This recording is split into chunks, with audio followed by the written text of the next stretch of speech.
Hey guys, TommyBryson here, and 2021 is literally almost over. So I thought about it, I was like, yo, why not make a video right here with you guys and go over some of the money moves we should all be doing before the year is actually over. A, it makes me have to do it because I made a video about it. B, it tells you what you could also do. And then C, it keeps us accountable, but most importantly, it embarrasses us and makes us feel guilty if we don't get these things done by the end of the year, because we have no excuse. And we don't need to wait until the end of the year to say, oh, new me, or new year, new me, or whatever it is, okay? So in this video right here, I'll tell you about these money moves to actually make to help improve your finances before the year is actually over. No need to wait until the year is over. Let's get these things done right now, today. So if you guys are new here, like this video. On top of that, also subscribe and hit the bell to get notified. It helps out with the channel, so thank you guys so much, okay? Now, the very first thing, if I'm gonna be frank and honest with you guys, because I don't wanna lie, I don't like lying, I like transparency.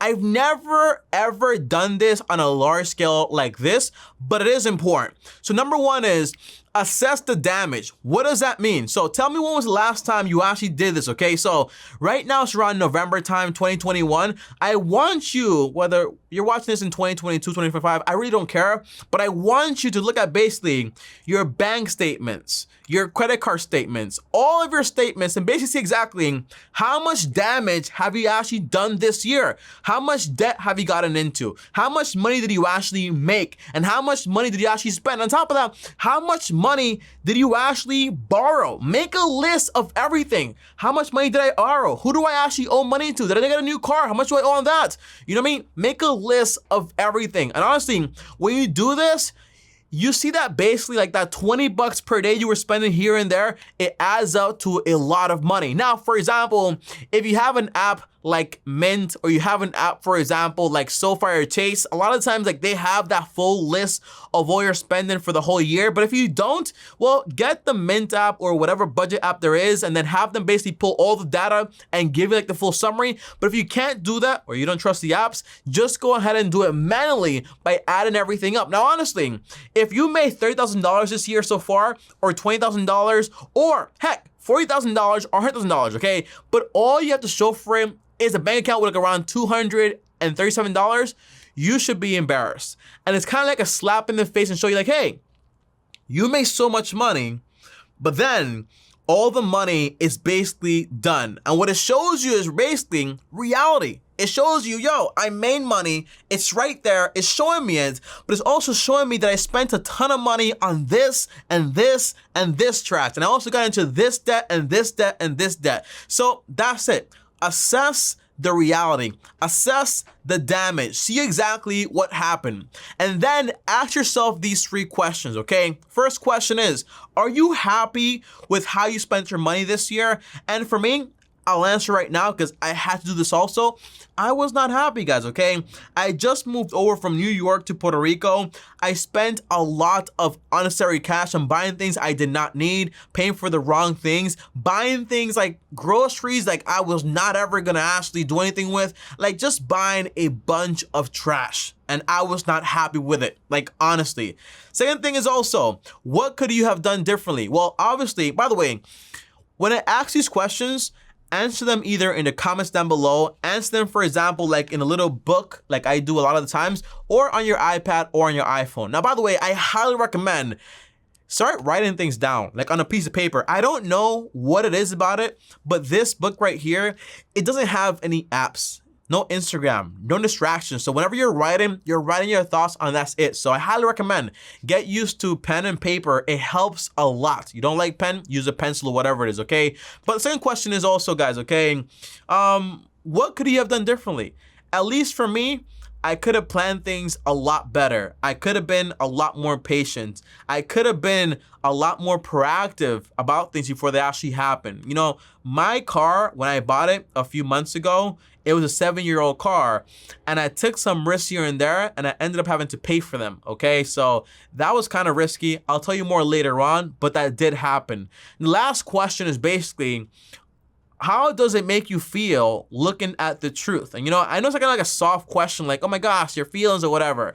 But no, it's a legit question, it's a real question. How does it make you feel? For me, a little angry, a little disappointed, honestly, and just a little mad, okay? I could have done a lot better. And that's the entire idea. So write things down, answer those questions. You have the truth. You know how much you spent, you know how much you made, you know how much you owe. And that's like legit one of the most important things, okay? And once you have that, that's the first money move before the year is over.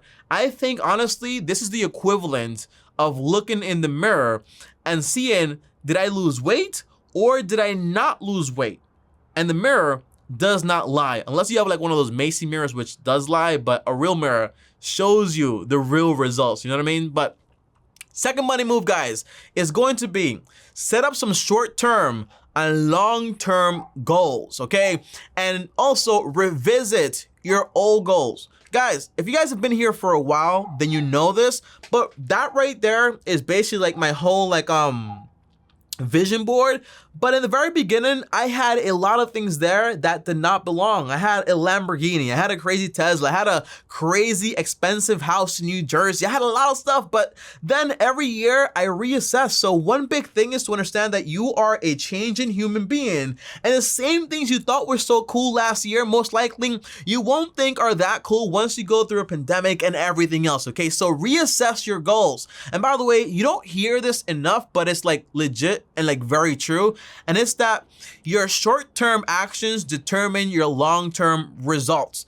Every long-term goal is just a basis, or basically like a combination of a lot of short-term actions. So you gotta take action. And by the way, if you had a bad year, like a bad 2021 following a bad 2020 or whatever it is, I don't care. You know why? Because a major setback is an opportunity for also a major comeback, okay? So it's the chance, it's the time to make a massive comeback if you've been having, for example, not the best year. And by the way, for me personally, honestly, financially, fine, whatever. But you know, like I just moved from a place I was for like 5-6 years in New York to a different place where I barely know anyone. I don't really have any friends. And it's kind of like all fresh, all brand new. I'm on my own, like completely. Like, you know when you move out from like your parents' house? Like, no, I moved out like completely, like out of the state, out of the nation, okay? I live on an island now, okay? So it's brand new to me. So those things right there affected me in some way, okay? So write everything down. That's one big thing. But overall, as a framework, because I think this would actually be helpful for you guys and also for me, here are 3 like little main goals, or short-term goals and also long-term goals you should basically try to establish today, before the end of the year is basically over. Have some savings goal. And by the way, in my belief and my experience, you should only save money for 3 things and nothing else. And if it's for these 3 things, you don't have to worry about inflation or anything else. And those 3 things are basically emergencies, sinking fund, and lastly, also like big expenses that are gonna be coming up in the future. So an emergency is, if I lose my job, I wanna have money in there.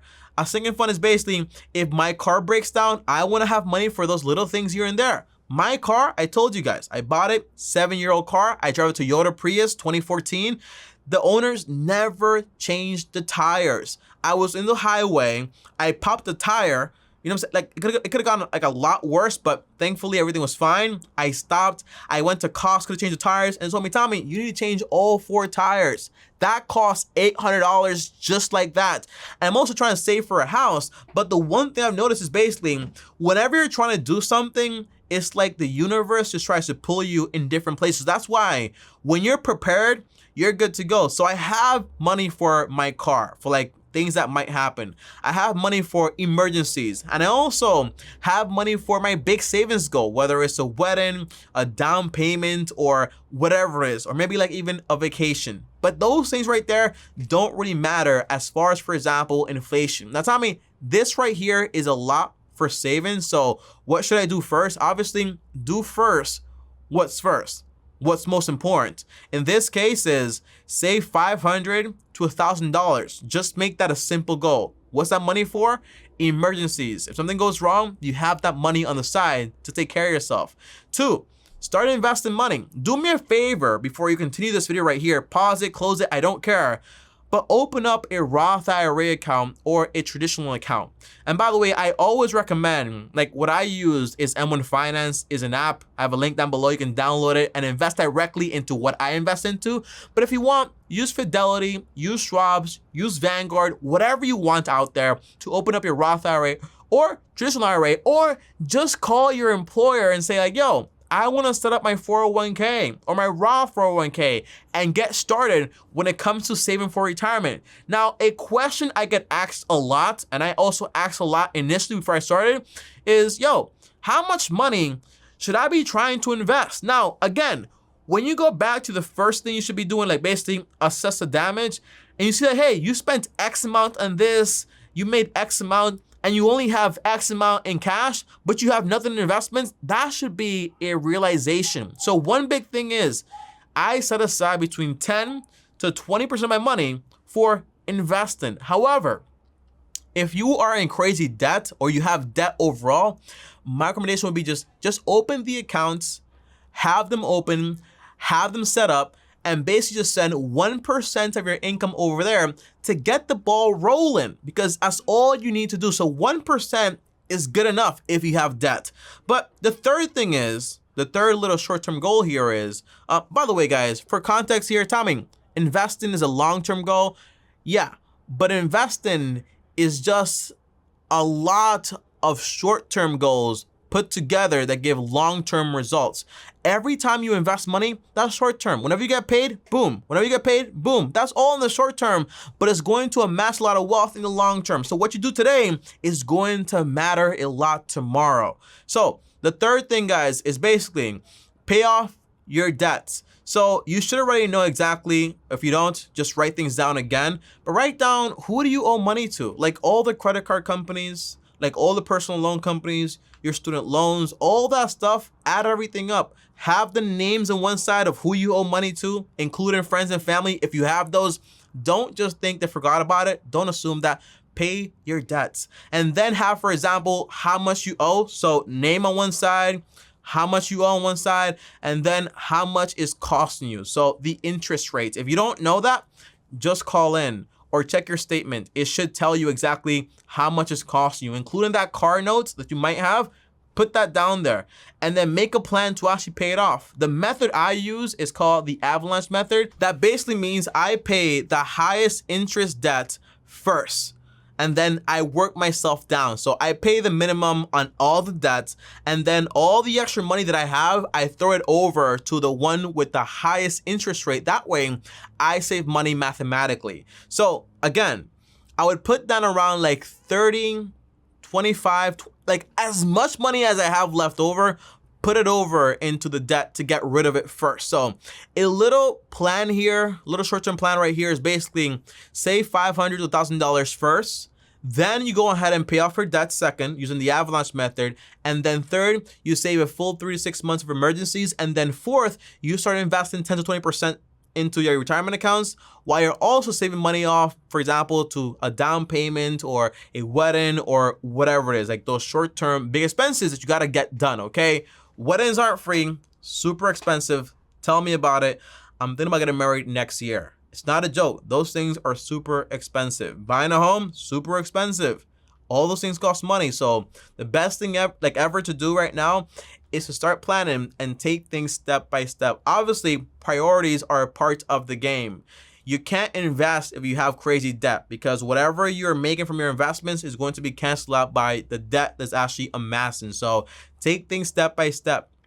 Pay off your debts first, then save for emergencies, and then you start investing. That is the formula right there. And lastly, guys, number 3 here is, don't forget, before the year is over, to try to upgrade your skills. There is a lot you can do in 2 months. You can ask for a raise, you can join a class, take a course, whatever it is. If you've been at a job for the past 2-4 years and you haven't gotten a raise, it's time to ask for a raise. And there are videos on YouTube that teach you everything. One of my favorite guys on this is called Ramit Sethi, but it's very important. Ask for a raise. If you don't have the skills that you actually need to perform and actually get a bigger raise or whatever it is, go out there, find out what the skills are, and get it done. For me personally, for example, I'm taking a course on investing and stock picking and accounting and also finance to go ahead and start investing more money into individual stocks and then come back to you guys and basically teach you guys everything I've learned for free, because that's my job. That's what I love to do. But if what you want to do is basically say, hey, Tommy, I just want to learn how to sell real estate. I just want to learn how to do my job better. Start upgrading your skills today, because it's basically going to give you more money. And in life, if you're able to save a lot of money and be frugal, that's great. If you can cut your bills, that's great. But if you can basically increase your income, that's just a much better way to do a lot more. Invest more, pay off your debts, do what you need to get done. And lastly, guys, some bonus things you might need to get done is the boring stuff, like make sure your insurance policy is up to date and is actually what you need. For me, I need to get a health insurance plan, a high deductible plan, along with an HSA account. Look it up if you don't know about it. It's a great way to save money on premiums. Also, for example, get life insurance. At my age, maybe like 15 bucks per month is gonna be how much I'm gonna be paying for like a 20-year policy. And then lastly, sell all the stuff that you basically don't need. If I'm being honest, and it's embarrassing, I have around $4,000 worth of trash in my office that I'm gonna be selling this year, grabbing that money and putting it straight to work in my investment account. But guys, that's basically it. If you took anything away from this video, is take assessment of where you are and what you want, okay? And then go ahead, start opening up those investment accounts. Pay off your debts, save for emergencies, and do everything you need to get done. And by the way, I know by the end of this video, you might have a lot of ideas, like I usually do, honestly, but do me a favor, write down everything on a piece of paper, like have everything written down. That way you know exactly what you need to do, have a deadline for it, so that way you actually get it done. And remember, investing and having a lot of money is just short-term actions. So make it a habit and make it automatic. I'll see you guys tomorrow. Thanks for watching. As always, like, subscribe, hit the bell so you're notified. Comment down below. Let me know, was this video helpful? If you have any ideas or if you have any questions, comment down below and I'll make a video on those questions. Also, maybe you want a video like on those apps, like which apps you use to track your spending or whatever. Let me know. I'll work on it if you actually want to see that. But overall, subscribe to the channel. Hit the bell so you get notified. Follow me on Instagram, TommyBryson. If you want to call me, the link is down below for free, by the way. On top of that, here's more content, and here are my channels. See you guys tomorrow, and peace out. Long-term team for the win. But right now, we need a short-term move to basically make sure the long-term is secured. Peace.